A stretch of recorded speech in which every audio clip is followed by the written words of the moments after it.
AQUABIZ, all the best knowledge for aquatic system.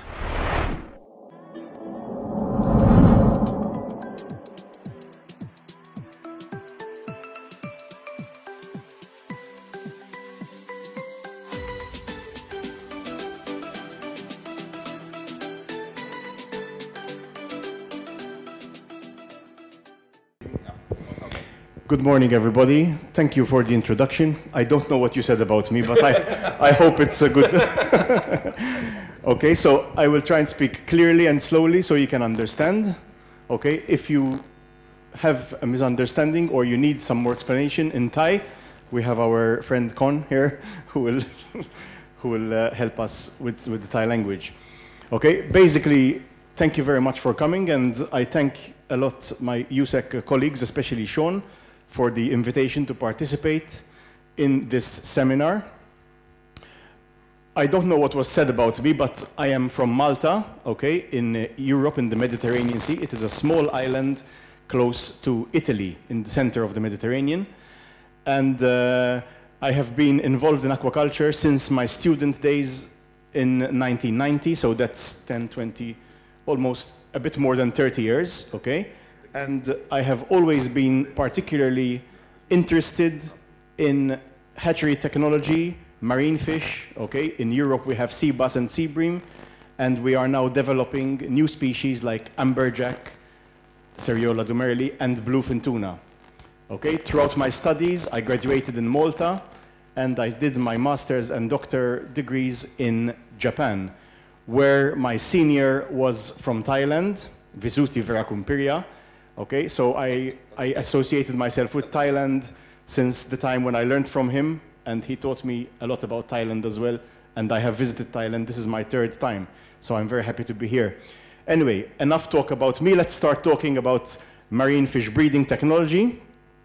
Okay, so we move to the next slide.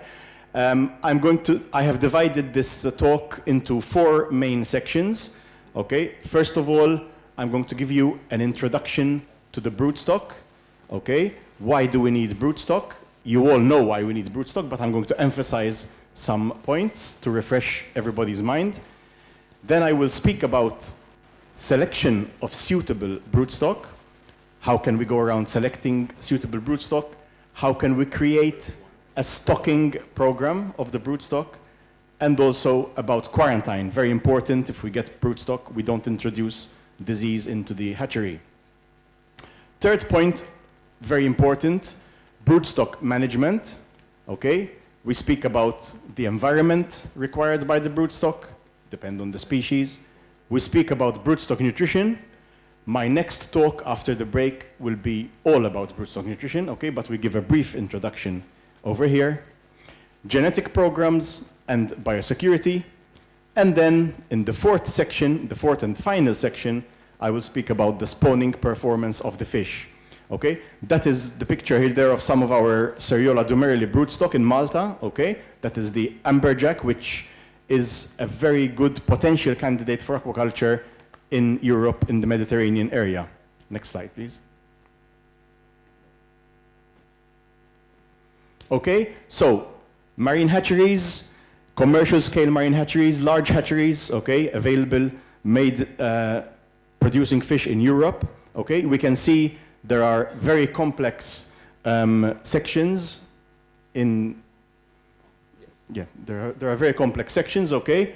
For example, this is the broodstock section, okay? You can see here, usually a hatchery takes up seawater, and then there are a lot of water treatment procedures, okay? And then the water is distributed around the rest of the hatchery.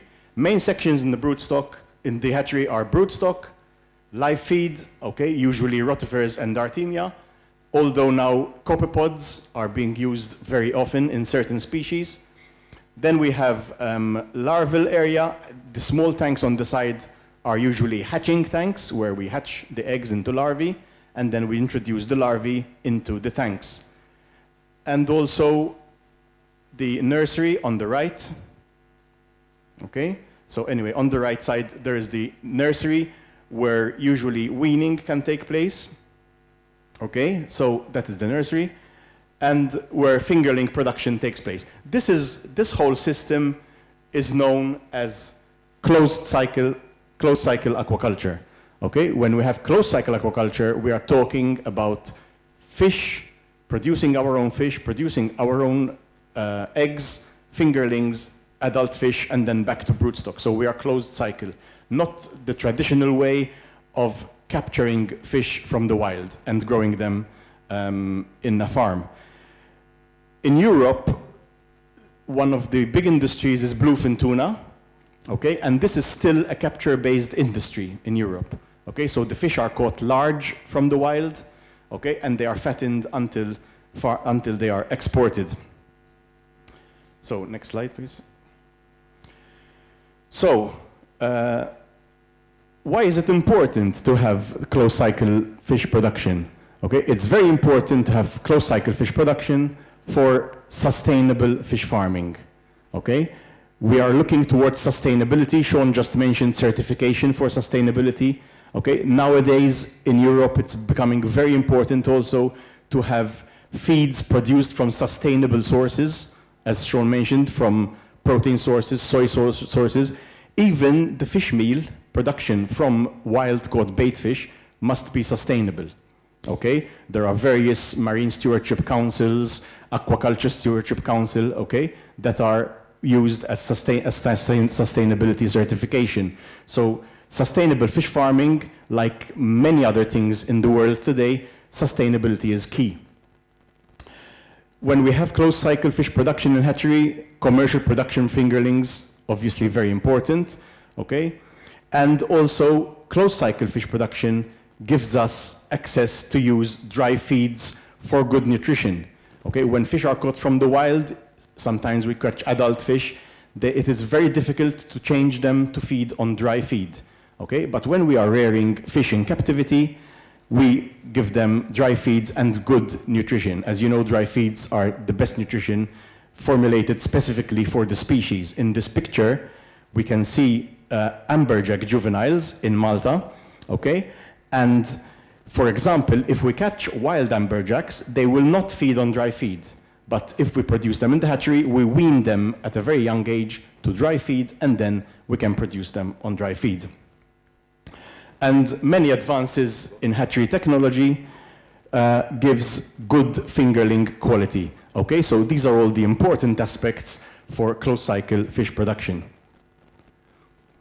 Okay, now going back to broodstock, okay, what are our possibilities to stock broodstock? Okay, how do we get our broodstock? This is very important. We are getting sources of broodstock. Okay, the best is obviously to start a hatchery. The best is from the wild. Okay, you get a wild-caught broodstock. Very important to catch wild from different areas. So we try and get as much possible genetic variation.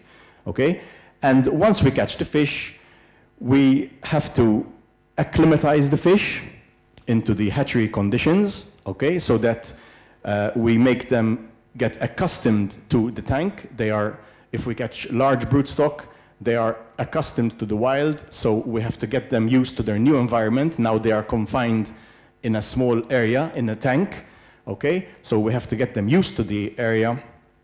We have to quarantine them, very important to quarantine and to prevent disease from spreading. Sometimes maybe wild-caught fish can have some parasites, okay, or maybe any other kind of disease. So we have to keep them separated and away from other fish and from other sections of the hatchery. Here, for example, we can see some parasite problem in the gills, okay, the fish died. So it's very important to treat with antiparasite agents, okay, and even antibacterial agents. Okay, next please. Okay, then we can also, apart from getting fish from the wild, we can also purchase fish or obtain fish from different farms.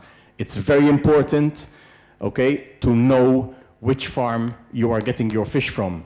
Okay, what is the reputation of the farm? Like any other thing, when we buy anything in our lives, we look at the quality, the reputation of the farm. Okay, so does the farm produce good fish? Is it of known quality? Okay? Even when we are getting fish from different farms, it's important that we know that the origin of that fish is from different areas as well. So we keep available our genetic variety. Okay? And also, when we purchase from other farms, we can get genetically improved fish immediately. Okay? So many farms can have genetic programs, and they can select certain criteria. We will see later on in this presentation how to get better fish. Okay? And also the known production capacity. We know, for example, that that species from that farm, the fish have a very good genetic program and they have good fecundity, for example, okay? Or very good features for the sale of the fish. Next, please. So when we get our broodstock, okay, here we can see some sea bream eggs here floating, okay? So when we get our broodstock, whether it is from the wild or whether it is from cultured sources, okay, we have to have a broodstock management plan. Okay, what are we going to do with our broodstock? We have to look at it for the next year, for the next 5 years, even possibly for the next 10 years. We have to look ahead. Okay, we want eggs now, true, but we have to think about our eggs next year. We have to think about our eggs in the following years. So we have to have our backup broodstock as well. The broodstock management plan must include a spawning strategy, okay? So we know when our fish give eggs. For example, in Europe, sea bass and sea bream, naturally sea bass give eggs in February or March, and they spawn usually once per fish, and sea bream can spawn between between October and December. Okay, so usually they are multiple spawners. They can spawn many times per female. Okay, so when we're speaking of spawning, we also have to know our male and female ratios. Some species, we can look up research and we can see, okay, some species need 2 males per female. Many species, they use 1 male, 1 female. Okay, it depends a lot on the species and on your results. You might follow scientific work and you say, okay, this species needs 2 male per female. Okay, but then maybe your fertilization rate isn't good. Something might be wrong. You might need 1 male per female or 3 males per female. Or maybe your nutrition is wrong. Okay, so this has to always enter our strategy year after year. We have to look at our broodstock. Where can we improve? Is it nutrition? Is it management? Okay, we see as we go along in this presentation. Next, please. When we create a stocking program, okay, we have to look at our hatchery requirements. Okay, what is our stocking capacity? How many eggs can we stock? What is the stocking density of the eggs? How many eggs do we need to put in the tanks? Okay, like that, we will know what eggs we need. And then we have to see when is the spawning season. Okay, do we want eggs only in the spawning season, or do we want eggs 4 times per year so we can fill our hatchery throughout the year? In that case, we have to create different groups. Okay, we have to stock enough fish to create different groups to give us out-of-season spawning. Okay, when we say out-of-season spawning, we mean we have to adjust our daytime and temperature, okay, the photo period and the temperature. So I can speak with my experience from Europe. Okay, if we have, for example, sea bass spawning in March, okay, we can have another group of sea bass, and next year we make them spawn in April, because we adjust the water temperature and the photo period. Okay, so by adjusting the surroundings of the fish, we make the fish believe that they are going to spawn in April then, so we get eggs out of season. Okay, and like this, we can make different groups producing eggs every 2 months, for example, so we can have an all year round production. Okay, so when we make our long-term stocking program, we have to think, do we need 20 fish to produce eggs once, or let's catch 100 fish. So we have 4 groups with spare fish also, okay? And then our groups all start in the same natural photo period, but every year we can move the other groups forward or backward, depends when we want to get the eggs. It's a slow process, okay? You can't start now and have all year round eggs in your hatchery if you need to adjust the photo period. You can have eggs now in 1 period, next year in 2 periods, the following year 3 periods, okay? And you can move along like this. So this involves sit down for a few hours, think about what your program is, and go ahead and get it done. So when we collect eggs, stock dimensioning, we see how many fish we need to produce enough eggs for the hatchery. If we need 5 million eggs per cycle, and 1 fish produce 500,000 eggs, so that means we need 10 females to fill our hatchery. So it is safe to have 15 females, okay, just in case spawning failure in some fish. So 15 females per group, okay, so that means 15 females, 15 males, 30 fish per group. So you have to plan exactly how many fish you need, okay? Adaptation to captivity, we spoke about already, okay? Acclimation, okay? Very important to get them acclimated first. And also, of course, I mentioned just now the numbers of fish for long-term stocking capabilities. Plus, these fish, we have to think also long-term. Next year, maybe some fish die. Maybe some fish fail spawning and we remove, okay? Maybe some fish don't grow and we remove. Not good to have slow-growing parents. Okay, so we have to think about long-term stocking capabilities.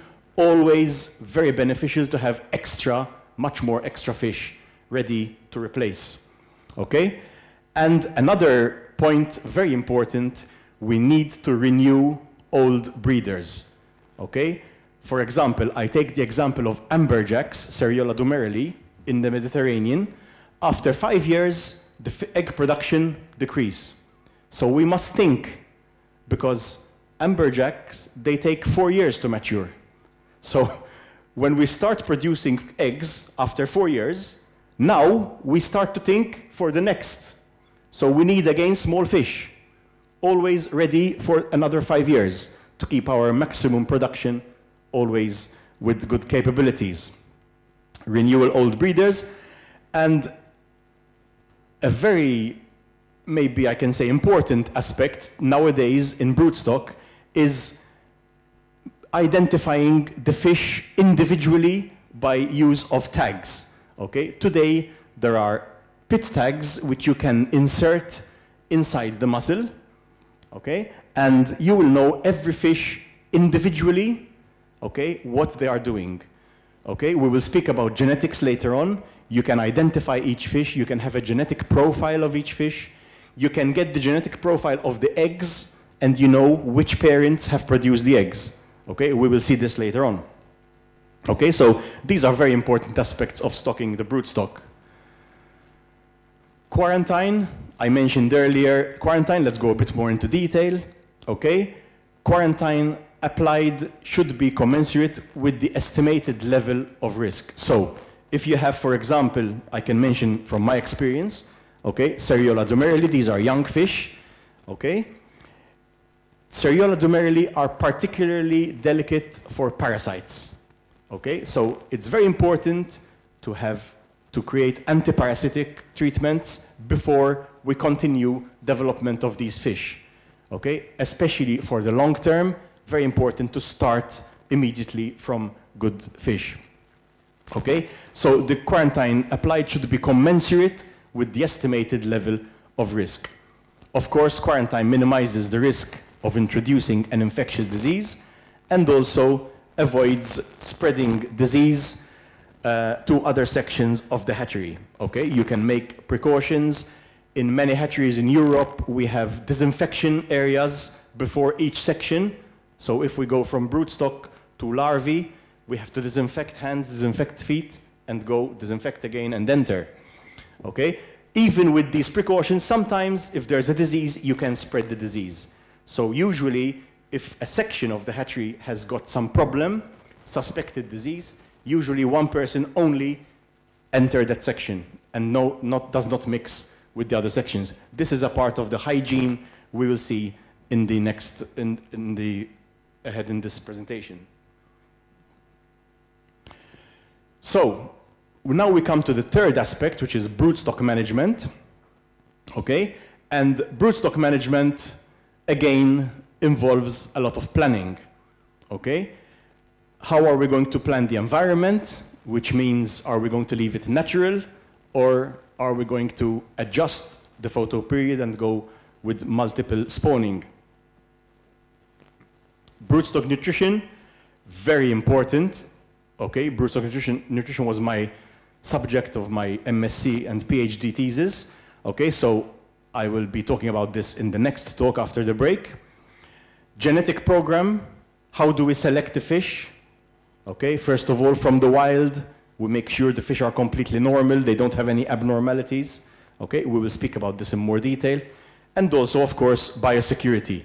Okay, looking at different aspects of keeping the hatchery and the broodstock biosecure. We can also keep broodstock in cages, okay, or in indoor facilities. Okay, in Malta we use cages for broodstock. This is a Japanese system, okay, for natural, only natural, because you can't adjust water temperature in the sea. Okay, but for natural spawning, we keep broodstock amberjack in the cages and also bluefin tuna. Okay, I am involved every year in bluefin tuna egg collection. I will talk a bit briefly about it as well. Okay, so cages, very important, but tanks also very important, especially for adjustments of photo periods and spawning periods. Next, please. So the environment. You must have an environment profile, okay? If you want natural, you have your natural temperatures over a number of years in your farm, okay? Your data will show you and indicate when you can get eggs. I believe in Thailand you use, for the Asian sea bass, it is quite easy to get eggs every period of the year, okay, because the temperature is very good. But sometimes you may need to adjust accordingly if you want, for example, to stop the eggs or to produce eggs more. You can do these things as well to keep broodstock healthy, okay? So you can have natural or manipulated. If you manipulate your spawning period, okay, then you have to move your artificial photo period and temperature left or right, okay? Depends on whether you want early or advanced or delayed spawning, okay? Next, please. Water quality, prime importance, avoid disease, have good water quality. Okay, usually the hatcheries in Europe, they have a lot of equipment. Okay, first of all, the hatchery is usually set up on the coast near the sea. So it is very important to have good salinity, good oxygen, good pH, and other factors, of course, low ammonia, right temperature for the species. Okay, in fact, in Europe, there is a European law that we cannot rear species that are not endemic to the country. Okay, so we can't introduce new species. So obviously, if we are talking about any country, it's best to rear species that are found naturally in the area. Okay, so that is why the other factors such as temperature are important. And of course, clear water quality. In any case, then you can have equipment to adjust the water quality. For example, if we have underground water pumping up, okay, we use degassers, which will oxygenate the water, because underground water does not contain any oxygen. Okay, so we have degassers. And then we have sand filtration, removing maybe particles above 150 micron, and then going down to 1 micron filtration, UV filtration to remove any remaining bacteria and viruses, and also sometimes a fractionator, a foam fractionator, or a protein skimmer that can remove finer particles in the water. Now, we may ask, we may say, okay, so in the sea, fish don't have a UV filter, fish don't have 1 micron filtration, but in the sea, the fish have all the ocean, and they don't have high stocking densities. Okay, so when we have high stocking densities, we want to create perfect water quality without any possible pathogens or other particles. Next, please. In hatcheries, we get water direct from the sea, okay? And for broodstock, okay, we try to change water in the tanks at least 5 times per day, okay? So the water volume is changed 5 times per day. This is done by constant flow, okay? So we calculate the volume of the water tank, which contains the broodstock, and the flow rate will be a certain amount that will change over 24 hours, 5 times per day, okay? I've seen hatcheries here where there's not a constant water exchange, only a slight water exchange per day, but in Europe it's very common to have 24 hours water flow, even in Japan, okay? Especially the broodstock, it's a very important part of the hatchery. Sometimes the broodstock is neglected, okay? But it is very important to keep healthy broodstock, exchange water, very good water quality, okay? This is a bluefin tuna broodstock. This is in the cages, okay? This is in cages, so we can't control the water exchange, but usually the cages are in a place where there's a very good current flowing along the cage. Hydrodynamics. Aquaculture, again, very important, okay? To have good hydrodynamics, good water circulation in the tank, okay? Usually when the tank is square or rectangular, we have dead pockets on the corners, okay? So if we have a circular tank, we can allow for better hydrodynamics. Sometimes when we have a square tank, we can cut the edges, okay, to make a kind of octagon shape, okay? That will help also improve the hydrodynamics. Again, very important in the environment to have optimum water quality, mainly oxygen and pH. Next, please. Broodstock nutrition. This is an aspect which very often is not given a lot of importance, okay? We need, and we will see in my lecture after the break, how important it is to have the very good ingredients for egg development, egg maturation, egg numbers, and egg quality, okay? It is very important to have these factors incorporated in the diet. Throughout the year, when the fish don't give eggs, it is good to give a normal diet, which is known as the maintenance diet. So we are maintaining the broodstock by using a normal diet, okay? And then, when we come to the spawning time, we give an enhanced diet, which will contain certain micronutrients that will be beneficial to the fish for egg production and egg quality. Many broodstock, many companies use wet diets, okay? We will see in my lecture also, wet diets such as bait fish, shrimp, or squid, okay? But today, we are shifting to dry pellets with more knowledge about what the beneficial ingredients are. So there is a lot of interest for dry pellets also for broodstock, because we know the advantages of dry pellets compared to wet fish. Next, please. Okay, traditional wet diets.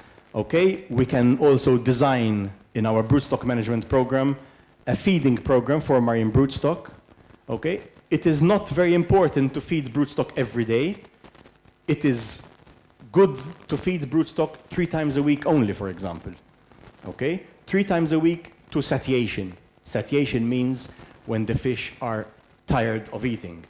Okay, the main aim for this is that the broodstock eat as much as possible, and then they have a day to digest and to make use of their nutrients. Okay, we don't want to hurry and grow them to a fast size. We just want them to get enough nutrients to produce good eggs. Okay, so pre-spawning and spawning periods, we'll talk about this in the next lecture. Okay, post-spawning period, what we can give the fish, okay, Today there are diets, also dry diets, but this is an example of the wet diets. And you can see this is squid that is fed to amberjacks in Malta, or even sea bream and sea bass. Okay, squid meal, squid protein is very good for broodstock development. And you can see the high quality of the squid, okay, in the picture. Nice colors, nice red colors, fresh. It is frozen squid, but it is very good quality fish, squid, okay? It's very important. My Japanese professor, Professor Takeshi Watanabe, who was world famous at the time, he's #1 in fish nutrition, okay? He used to say, don't feed to the fish what you will not eat, okay? So if you don't want it, why give to the fish? It means it's bad quality, okay? So this is very, very important. Next, please.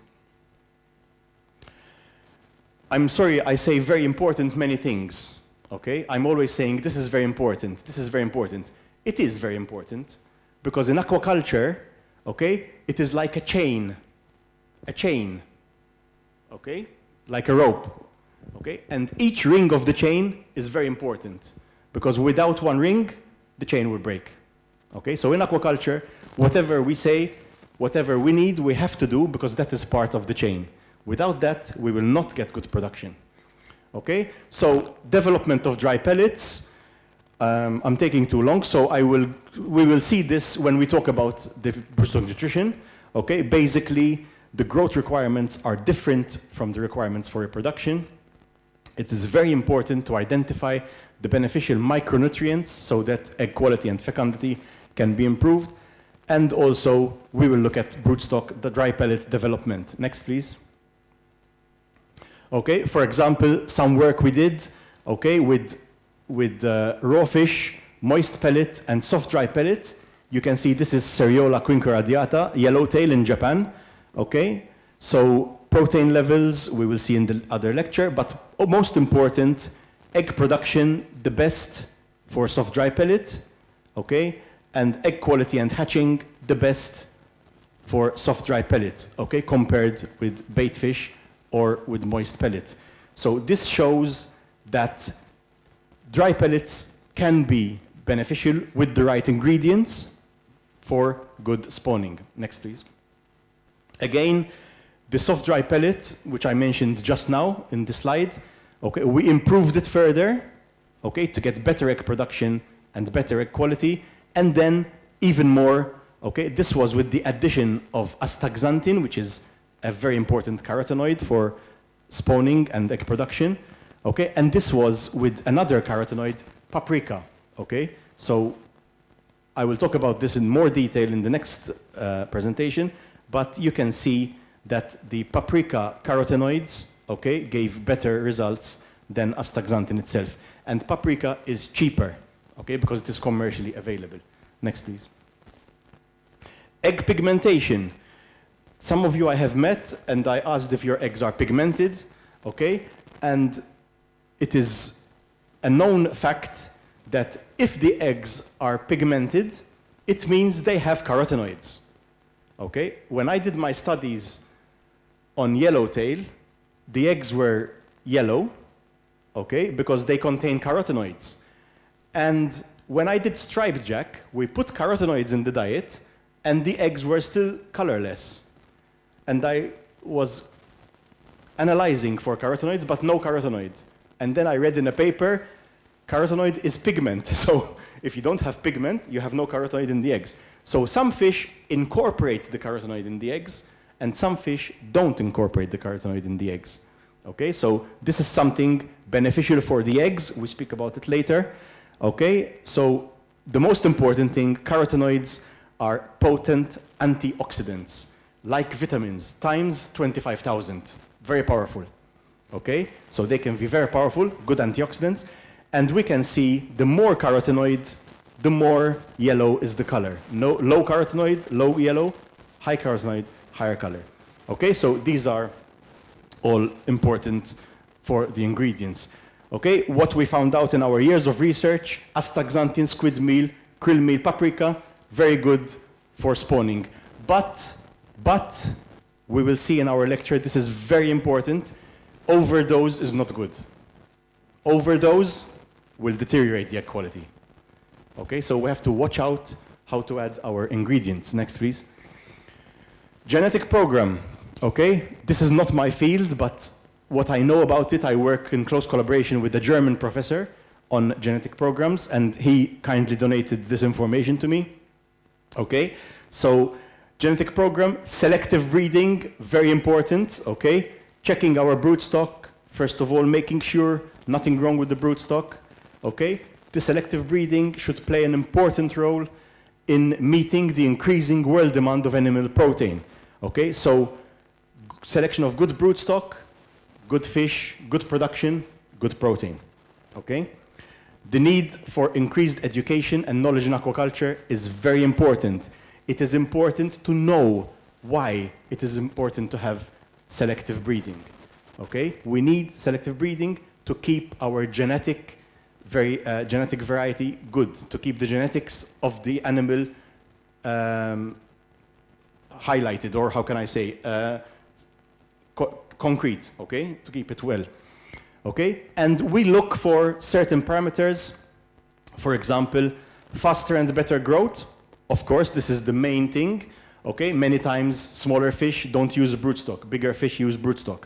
Okay, but this is not the only criteria. Okay, we can also look for improved survival, improved FCR, improved food conversion ratio, and also reduced production cost, because if you improve your survival and you improve your FCR, you can, of course, get a reduced production cost. Next, please. Okay, so how do we select? Okay, we can use genetic tools such as DNA fingerprinting or molecular markers. We take a sample from the fish fin or fish flesh or fish scale, anything, just a small, and we identify their DNA. Okay, then there are certain criteria on the DNA. I'm not a specialist in this, but there are certain criteria, which is the wild DNA, and then we make sure that our broodstock is as close as possible to the wild DNA. Okay, we select desirable hereditary qualities, and also we can look for fish that are resistant to disease or that have resistance to low water quality. By knowing the genetic markers, we can see, for example, this is from bluefin tuna, okay? We can see the markers, okay? The red ones are female and the blue ones are male, okay? And we can see, for example, that this female, MB12, was detected in the eggs of 3 spawnings, okay? So we see how the activity of the spawning is. For example, this female, M85, spawned over here, okay, on this day, okay, and then also 10 days later, okay? So we can see also how often the fish are spawning. So for example, if we know that fish number A has spawned only once in 30 days, and fish number 3 has spawned 20 times in 30 days, fish number 3 has a better fecundity, has a better egg production. So fish number 1 we can remove from the broodstock because it is not efficient. Okay, these are the ways how we can identify. Cryopreservation of sperm.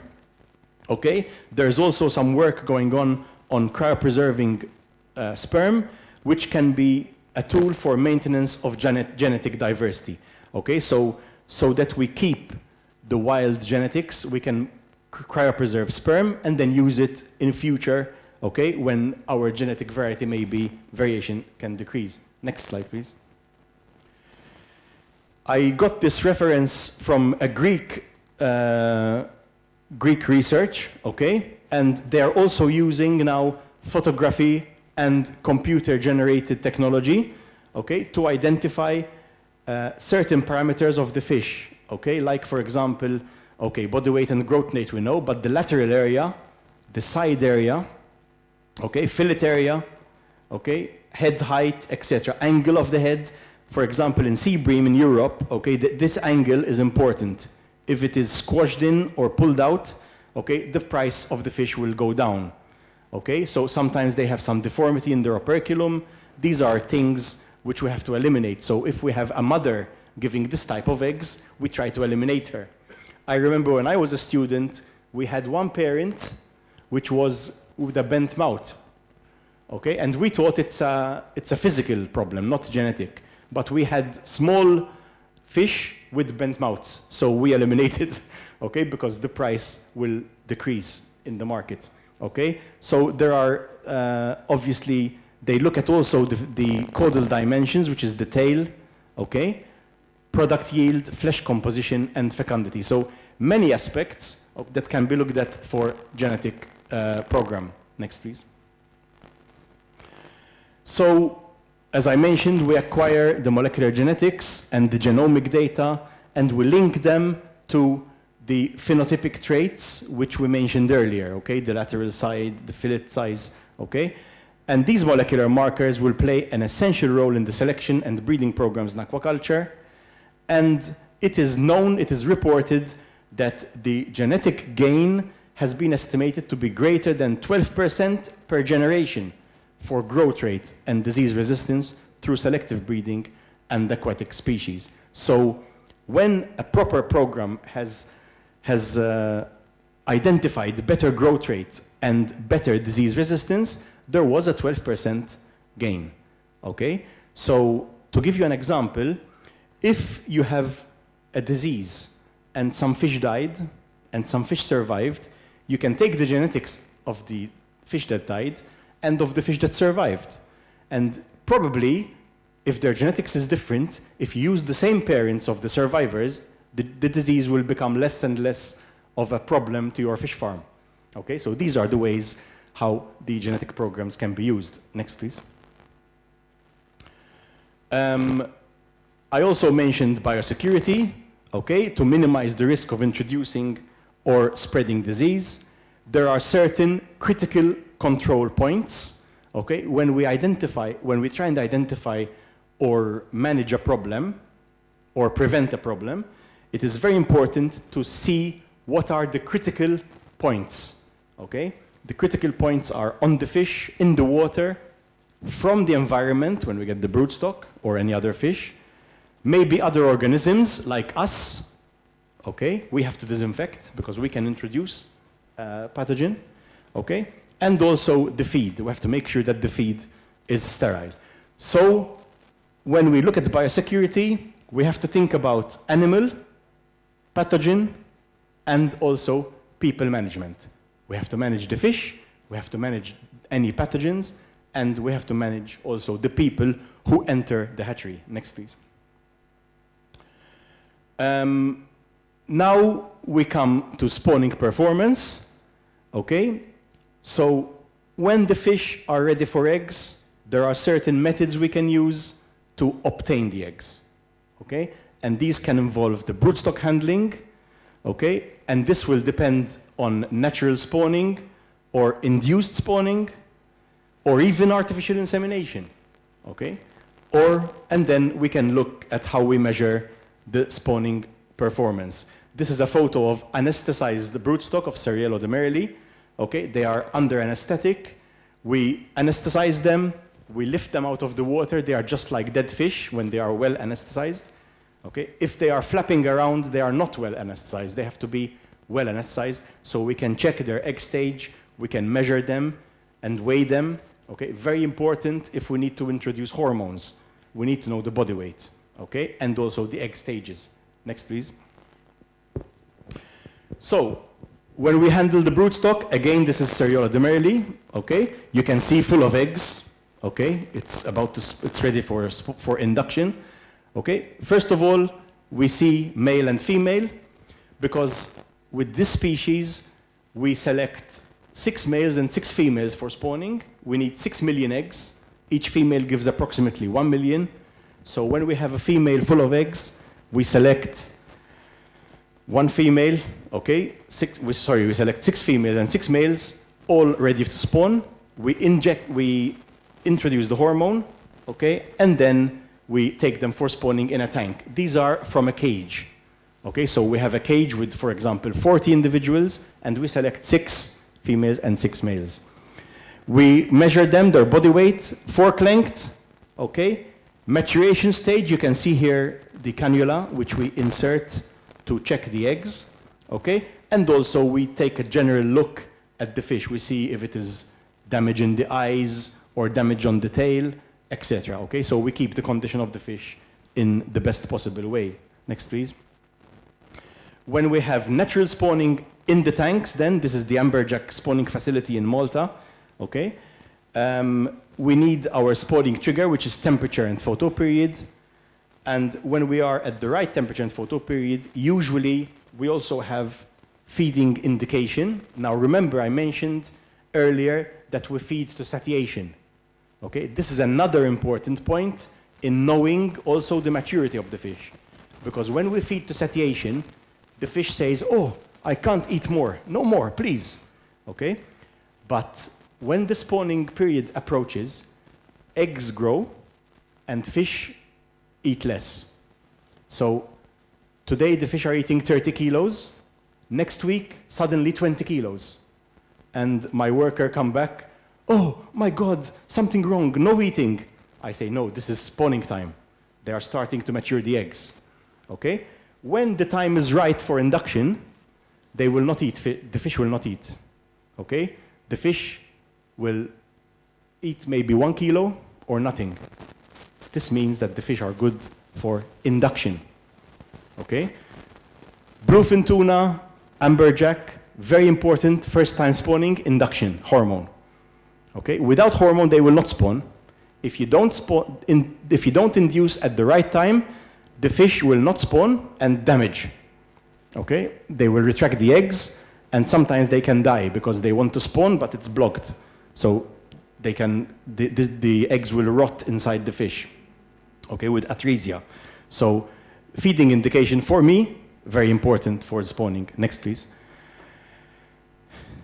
Once the fish spawn, okay, we can collect eggs from the tank over surface, okay, into our net mesh, and then, okay, this is broodstock egg collection facility, okay, and this is egg measurement, okay. This is Seriola quinqueradiata, yellow eggs, okay, very nice astaxanthin there, okay, and carotenoids, and you can see, you can measure the eggs.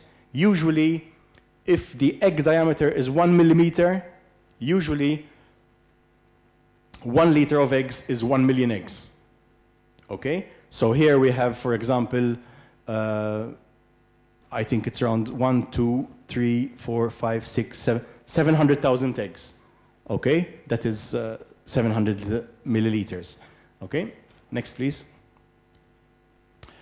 If we collect eggs from the cages, also, this is like bluefin tuna, for example.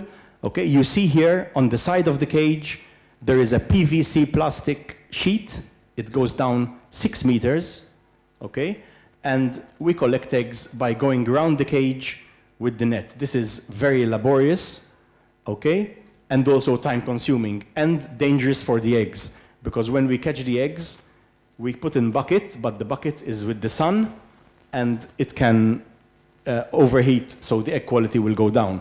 So what we do is sometimes we put a net inside the cage and collect the eggs in it, and then lift one time and take to the hatchery. Okay, so these are all egg collection techniques. I will be doing this next week in Malta, okay, because now it's tuna season, so it will be a very nice week for me. Next, please, Sean. Okay, when we know the time is right, this is, for example, the amberjack. Okay, when we know the time is right, we induce by spawning, we induce by injection of hormone, okay? And in this case, this is HCG hormone with Seriola glomeruli. They stop feeding, we check them, and we induce the hormone and take them into the tank for spawning. Next, please. We can also induce hormone in fish by implants, okay? Implants are very small, they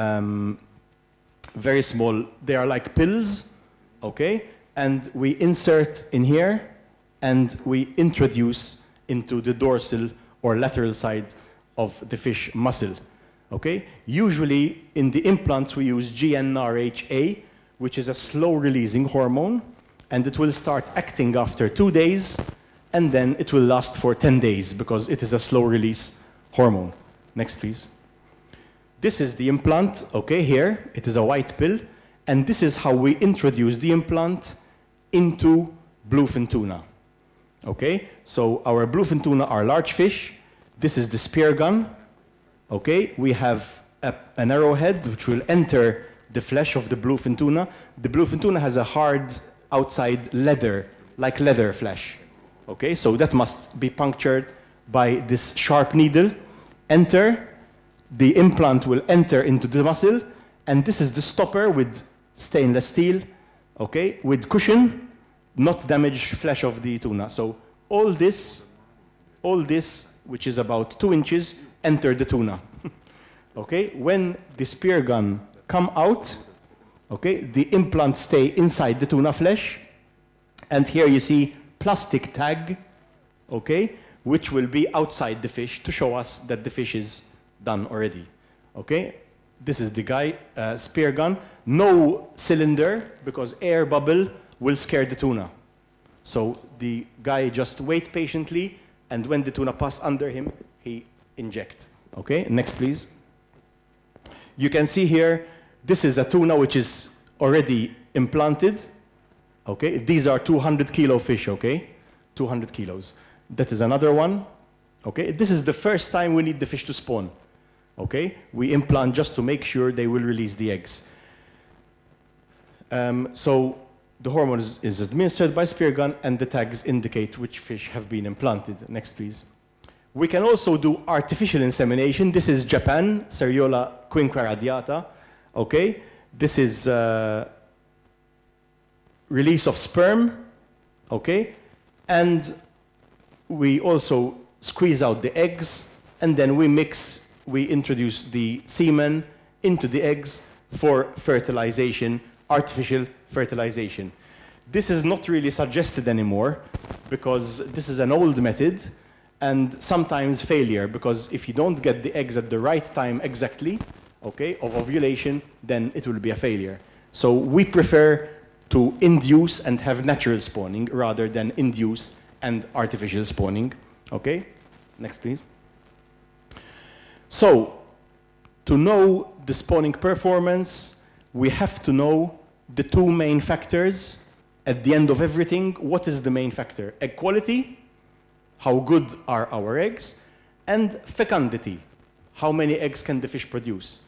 If we have a good diet and we produce very good eggs, but only 100,000 eggs, we can't work, okay? So we need good diet for good egg quality, but also good numbers, okay? So this is very important, we will see in broodstock nutrition. Okay, I already mentioned this is amberjack eggs, okay, not yellow, okay, you see not yellow because the amberjack does not introduce pigment into the eggs. The amberjack uses the pigment for body condition and produce more eggs, okay? And the floating eggs, this is bluefin tuna here, okay? We separate into our beaker and then we calculate our percentage of eggs. Next, please. I put here a photo of a profile projector. Okay, this is a simple profile projector with a stage here where we put a petri dish with eggs. This is very good for checking eggs, okay, because we can stand up, see the eggs on the screen, and we know which one, this is unfertilized, okay, this is good egg, fertilized egg, okay, so we can count 100 eggs in 1 minute, okay, and we know our fertilization rate. We can also use these controls, okay, to calculate the diameter of the egg and the diameter of the oil globule as well, okay, so this can be done with a microscope, okay, but if you use a profile projector like this one, you can discuss with your colleague, for example, or it is easier to see than a microscope where you have to stay making many fine adjustments. Next, please. Okay, and for the spawning performance, okay, we look at, as I mentioned before, egg quality, okay, clear eggs under the microscope, very important, okay, if the eggs are dark or they look like golf balls, brown, okay, then they are not good quality eggs, okay, when the egg is clear, it indicates good quality. Okay, this is an egg at the morula stage. Okay, you can see the embryo starting to form. This is before, well, a few hours before hatching, where you can see the larva has already started forming inside the egg. Okay, so very important to look at the viability of the eggs, the number of floating eggs, compared with the number of sinking eggs, fertilization rate, how many eggs are fertilized, and also we take aside 100 eggs and see hatching rate. Okay, very important to see the hatching rate, because the hatching rate is another important factor which shows egg quality. And SAI is Survival Activity Index. Okay, this is an important parameter to show how good your egg quality is. Survival Activity Index is measured by moving aside 30 fish and leaving them 30 larvae, okay, and leave them survive without feeding, okay? If they all die after 1 or 2 days, something is wrong, okay?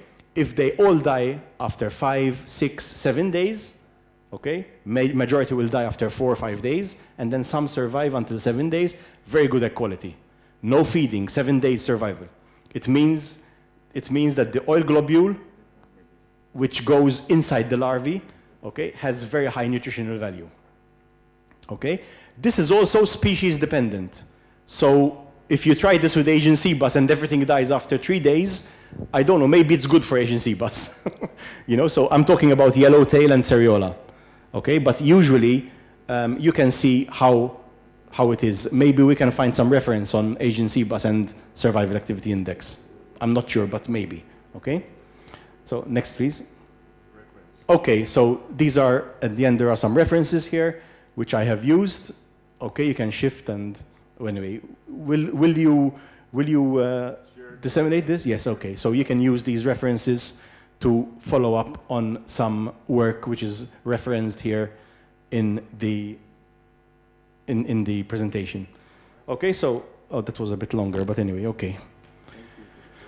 Okay, thank you very much. Please feel free if you have any questions. I'm sure that